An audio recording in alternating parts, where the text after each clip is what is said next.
Неделно издание на Дневникот на Канал Плюс телевизија во 20 часа. Да направиме преглед на настаните кои го одбележаа денешниот ден на изминатата јануарска недела. Започнуваме со дел од содржините кои ќе следат.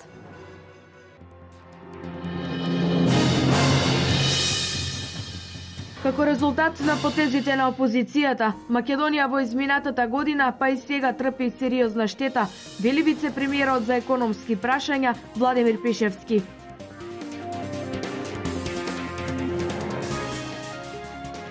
Младите брачни парови со нерешено стамбено прашање годинава ќе паметат по можноста за бенефицирано купување, односно изградба на куќа.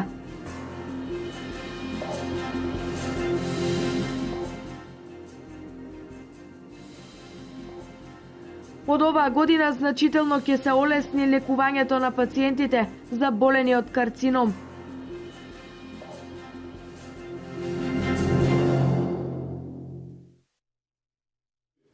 Председателот на Република Македонија Ѓорги Иванов повторно ги повикува лидерите на политичките партии да покажат одговорност кон граѓаните на Република Македонија, кон нивните интересите на државата и да стават крај на политичката криза која предолго не оптеретува. Политичкиот договор кој беше постигнат за таа цел има јасни рокови и обврски. Крајно време е доследно, без натамошно одолговлекување, да го спроведат политичкиот договор од пржино. Не може да се избегнуваат обврските од договорот, а со тоа да се доведе во прашање европската и евроатлантската перспектива на Република Македонија, како и просперитетот на граѓаните на Република Македонија, смета Иванов. Лидерот на СДСМ Зоран Заев и покрај сите уверувања од еврокомесарот Јоханес Хан дека на 24 април може да се спроведат фер, транспарентни и демократски избори во пржино одлучи дека неговата партија нема да учествува. Председателот на Државната изборна комисија во денешна изјава истакна дека ДИК не е подготвена за избори на 24 април 2016 година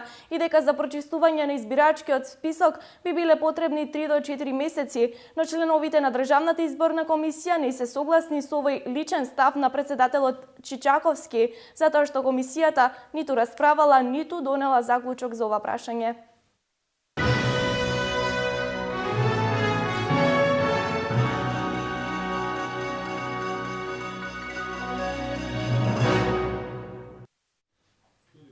Наметнатата политичка криза не е пречка владата на Република Македонија да ги реализира зацртаните проекти, чиј бенефит го чувствуваат граѓаните. И покрај сите пречки, реализацијата на проектот Македонија вработува, обновата на патната мрежа, социјалните покачувања и земјоделските субвенции се исполнуваат според планот.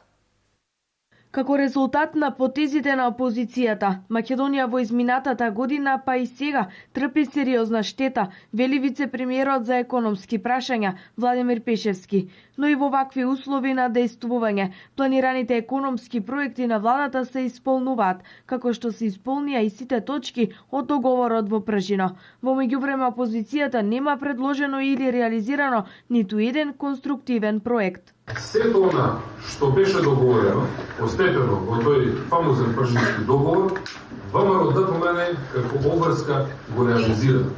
Но независно од тоа, погледнете го функционирањето на државните институции, на ВМРО ДПМН како политичка партија и на СДСМ во периодот од кога почна кризата до денес. Кој со што се занимаваше? Не во изминатиот период. Покрај тоа што моравме да се расправаме со тоа со бомбите на Заев и очигледната подршка која што заради остварување на сопствени интереси или кои други сили која давале на СДСМ, од нивна страна не видовме ништо конструктивно. Еден проект нивните министри од која дојдоа во владата не предложи. Македонија вработува еден од проектите со кој владата на Република Македонија ја потврдува својата посветеност на економскиот напредок на државата. Проектот продолжува и годинава, а своите резултати ги даде токму во периодот на политичката криза во минатата година. И покрај тоа што некој сакаше економски да ја види Македонија на колена, ние сепак направивме да се отвараат и од домашните, но и големи сериозни странски инвестиции за да се отварат нови работни места, бидејќи тоа оно што е потребно на државата. Реализиравме проект што под името Македонија вработува, тоа беше во изминатиот период.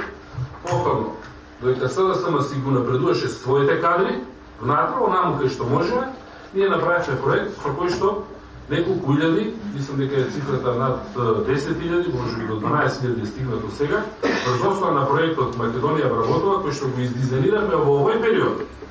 И покрај бомбите, и покрај тоа што некој сакаше, сега овие ќе ги дефокусираме, кога притиснеме ВМРО ДПМН нема да реализира ништо, не, ние тогаш реализираме, направивме проект кој што се стимулира вработување на младите, но и на сите постари луѓе. Во периодот на политичката криза, владата ги реализираше и проектите за реконструкција на патната и водоводна инфраструктура, социјалните проекти како покачување на пензиите и социјалната помош и земјоделските субвенции.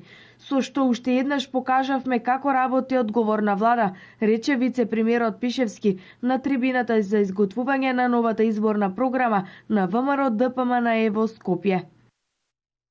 Да споделиме информација за состојбата на патиштата. Автомотосојузот на Македонија ги известува возачите дека е воведена забрана за сообраќај на тешки товарни возила на патот Берово-Струмица поради врнежи снег. За останатите возила задолжителна употреба на зимска опрема. Студот нема да попушти ниту во текот на утрешниот ден, за кога се очекуваат температури во интервал од -9 до 1 степен Целзиусов, што значи потребна е особена внимателност при управување со моторно возило.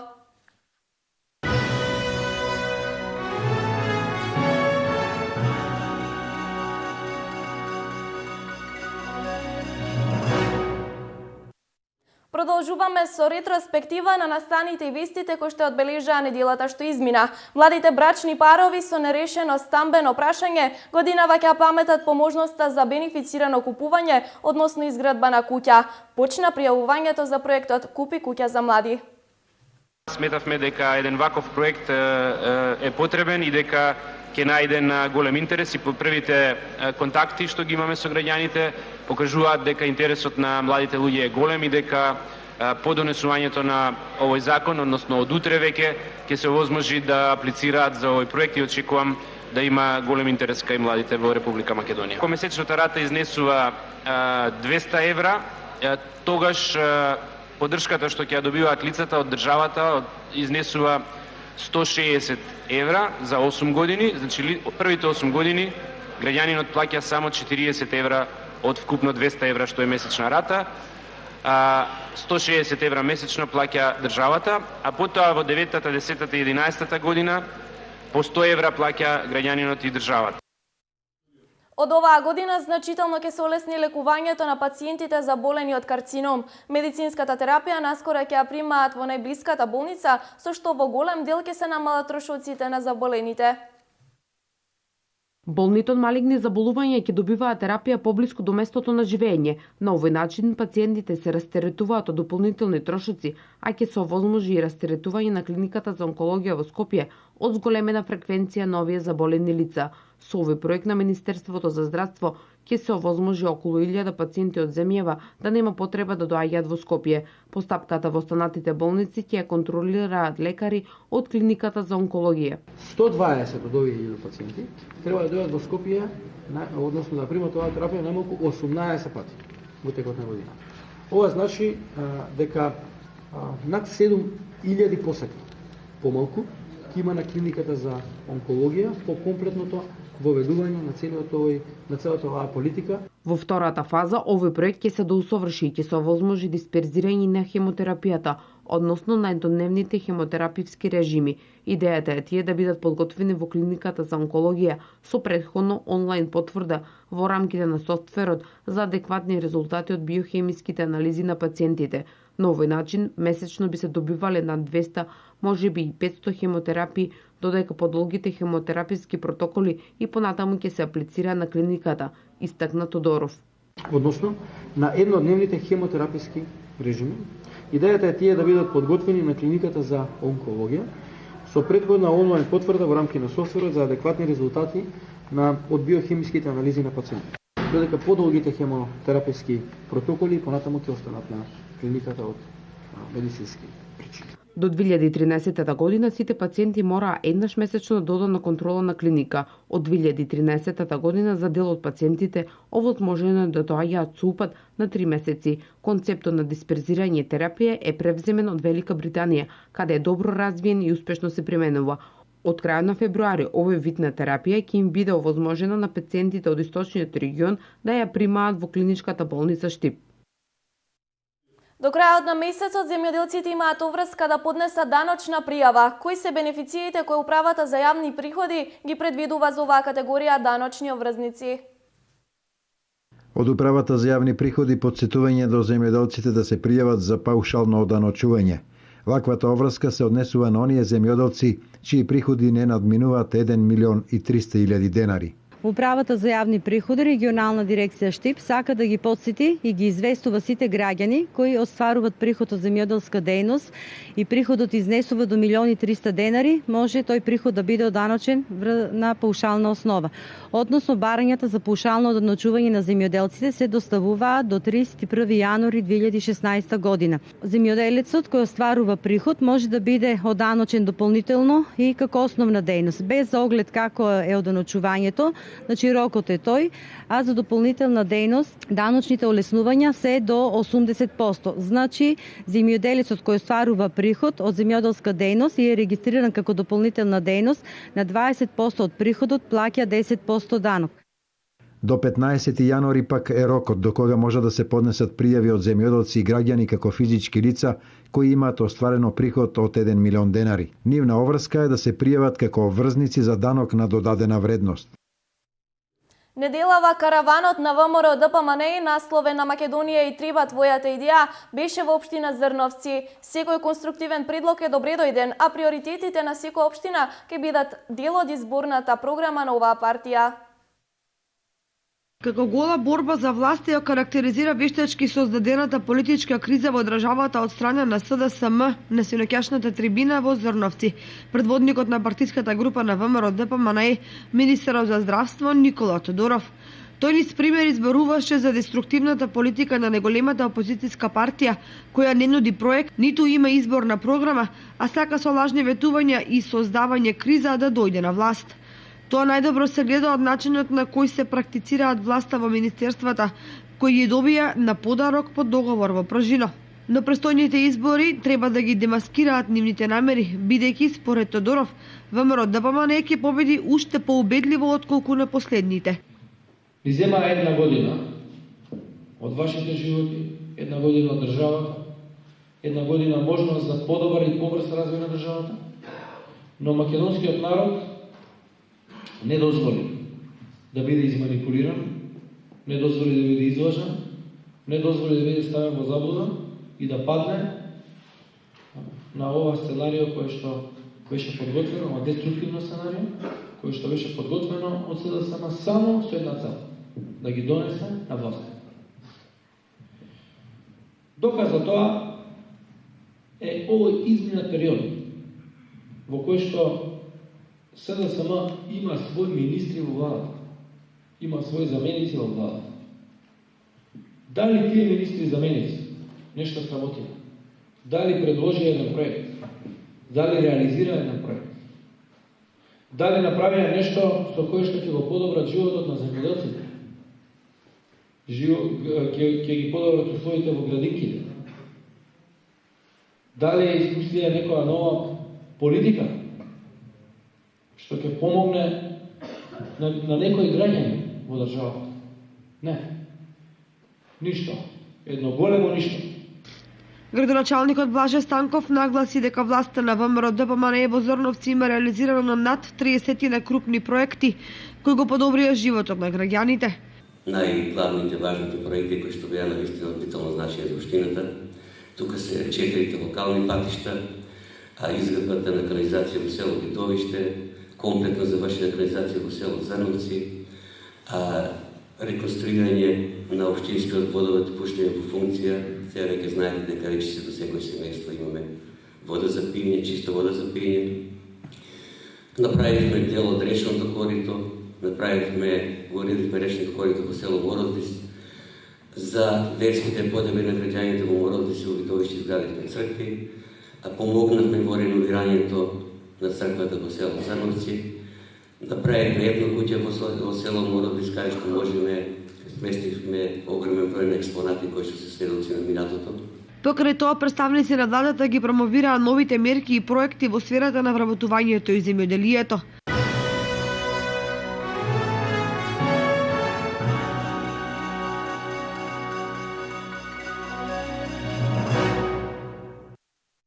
Оваа година Штип ќе добие покриен градски пазар. Потпишан е договорот со изведувачот на градежните работи. Ова е еден од крупните проекти на ЈП Исар за оваа година, со чија реализација се надминува голем проблем за штипјани, но и на трговците во градскиот пазар.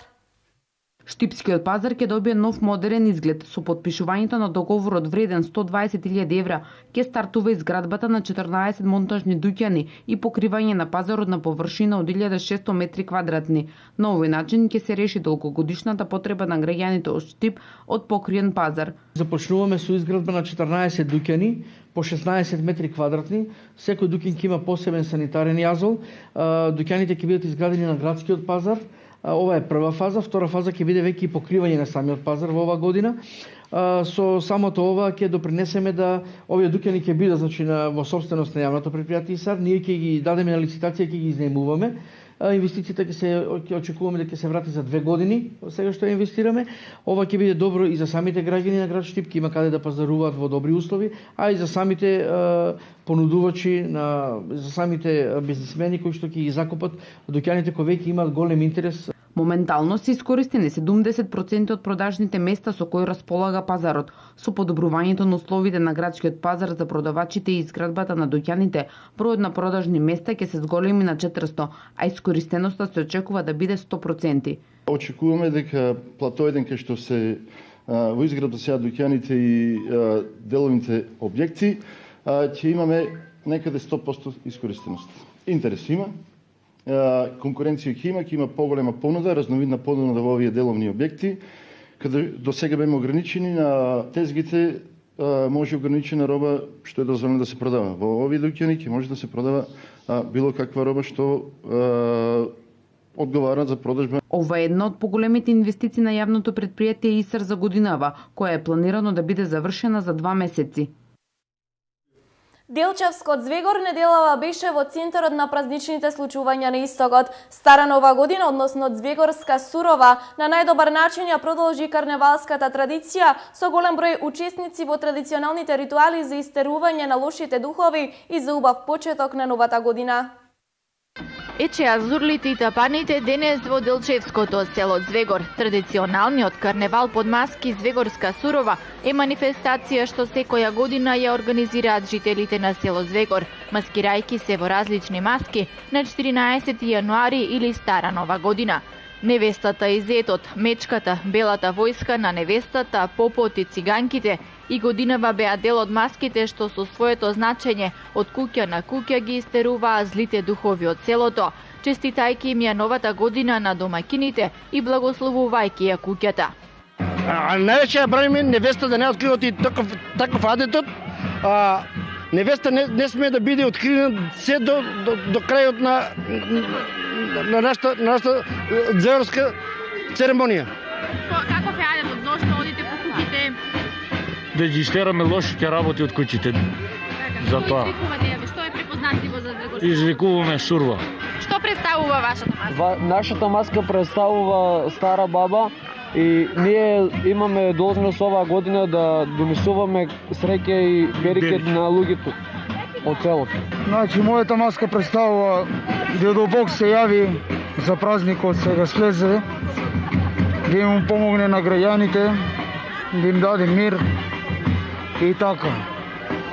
И сега здравје на цело село. Јас сам се направил циганка и одам со ова бебе по кажите и детето нема памперс. И тука турат паричка и ја и да купам памперс и го преоблечам. Домакините пак домакински со топла ракија, пача и цревник баница ги пречекуваа сурваскарите. Ние секоја година месиме прво баница, а пред време спремаме пача. Некој ја викаа пихтија, некој ја викаа пача, различно. Кој какво сака, така ја вика. Без пача и без баница не поминуваме никоја година. Грех е ако некоја куќа се одмине. Иде новата година, старата излази. Сето зло да го искараме од селото, а да ни дојде само позитивно и добро да ни дојде. Да се искараат како понекогаш ѓаволите, вампирите, народот што е верувал некогаш у тие духовето. На крајот во доцните попладневни часови на сред село се раскриваат маските, се дознава долгочуваната невеста и се прави богата трпеза за сите учесници на Звегорската сурова. И годинава карневалот Звегорска сурова беше подржан од општина Делчево и градоначалникот Дарко Шехтански. На крај од овој дел од дневникот се навраќаме на успешно презентираниот малешевски фолклор на еден од најголемите етнофестивали во Австралија. 3 ансамбли од истокот го презентираа етнолошкото и фолклорно богатство од малешевскиот крај.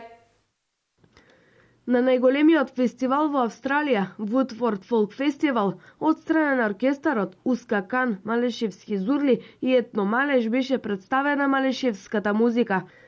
Овој меѓународен фестивал се одржува веќе 30 години. Годинава во периодот од 27 декември до 1 јануари на фестивалското село во областа Вудфордија повеќе од 1000 интернационални изведувачи одржаа 438 настани. Фестивалот вклучува концерти, улични театри, филмски представи, циркузи, дебати, детски представи и работилници. Фестивалската програма се одржува на 38 сцени. Секоја година привлекува разновидна публика од сите возрасти и многу националности. За непречено одвивање на фестивалот се ангажирани армија на волонтери, чија бројка оваа година изнесува 2300. Ускакан е еден од најдобрите дувачки оркестри на Балканот, кои во 2013 и 2014 беа прогласени за Златна труба и најдобар меѓународен дувачки оркестар на фестивалот за дувачки оркестри во Гуча, Србија. Нивното портфолио содржи учество на голем број на фестивали со работка со голем број на изведувачи од земјата и светот. Групите Малешевски зурли и Етно Малеш се едни од епичните музички состави, кои децении наназад работат на зачувување на автентичниот музички фолклор од Малешевскиот регион. Соработката помеѓу Берово и Вудфорд фестивалот беше направена преку музичарот Линзи Полак, кој минатата година настапи на етно плоштад фестивалот во Берово. Исклучително сме горди што малешевската традиционална музика беше презентирана на еден од најголемите фолклорни фестивали на тој дел од светот. Линзи Полак е голем пријател на Берово, кој во изминатите 37 години ја истражува малешевската музика и оваа година имавме можност да направиме културна размена на високо светско ниво со негов настап на етно плоштад фестивалот и настап на трите најдобри музички проекти од Берово на фестивалот Вудфорд во Австралија, изјави Марин Демировски, директор на етно плоштад фестивалот во Берово. За културната размена огромна заслуга има Милијам Дестановски, кој веќе неколку години работи на презентација и валорација на македонската етно музика во САД. Тој на Вудфорд фестивалот одржа работилница за презентација на малешевските игри и ора, која следа околу 200 учесници. Трите музички групи во фестивалската програма има околу 25 настапи, а одржаа концерти во градот Мелани и забава за македонските иселеници во Австралија.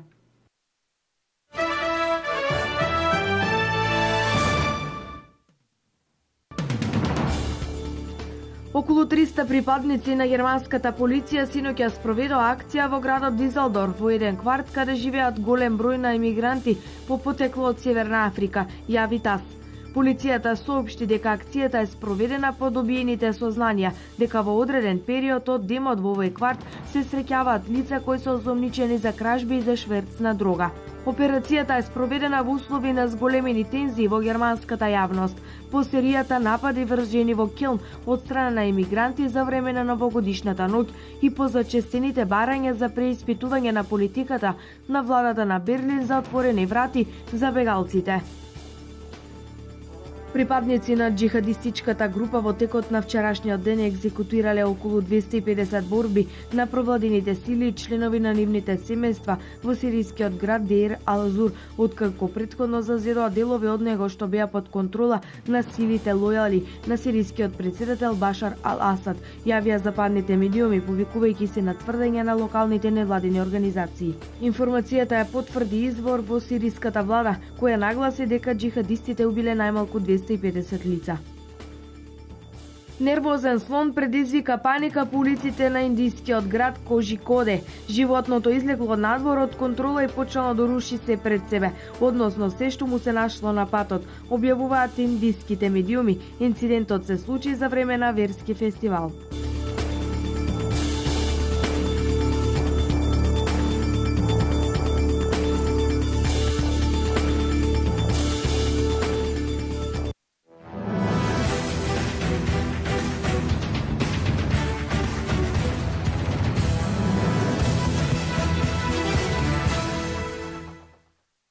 Македонскиот првак во ракомет ЖК Вардар доживеа тежок пораз од будуќност во второто коло од главната фаза во Лигата на шампионите. На надпреварот одигран во Подгорица, домаќинките издвојуваа победа од 12 разлика, со што крајниот резултат беше 31 наспроти 19. Вардарки беа подобри само на почетокот, со 1 наспроти 0 и 2 наспроти 1.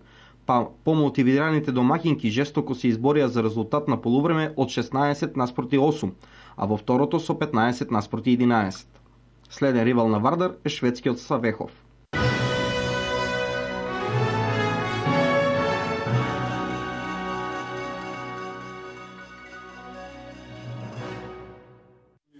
Ова беше се за вториот дневник на Канал Плюс телевизија. Имајте пријатна неделна вечер со програмата која следува.